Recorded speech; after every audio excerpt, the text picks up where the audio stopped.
வணக்கம் ஆபிரகாம். அதாவது காஞ்சிபுரம் மாநகராட்சிக்கு உட்பட்ட பகுதியில் உள்ள பழைய ரயில்வே நிலையத்தில் சரக்கு முனையமானது செயல்பட்டு வருகிறது. இந்த முனையத்தில் சரக்கு ரயில்கள் மூலமாக சரக்கு மற்றும் சேவை பொருட்களானது இறக்குமதி செய்யப்பட்டு கண்டெய்னர் லாரி, கனரக லாரிகள் மூலம் பல்வேறு தொழிற்சாலைகளுக்கு உள்ளிட்டவர்களுக்கு கொண்டு செல்லப்படுகிறது.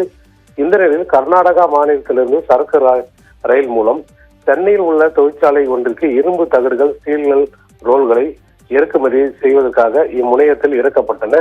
அதன் பின்பு அந்த ஸ்டீல் ரோல்களை நீளமான கனரக கண்டெய்னர் லாரி ஒன்றில் ஏற்றப்பட்டு அந்த லாரியானது புறப்பட்ட நிலையில் திடீரென எடை பலு தாங்க முடியாமல் அந்த லாரி சரிபாதியாக உடைந்தது. இதனால் காஞ்சிபுரம் வையாவூர் சாலையில் ரயில்வே கேட் அருகாமையிலே சாலையில் லாரி நின்றது.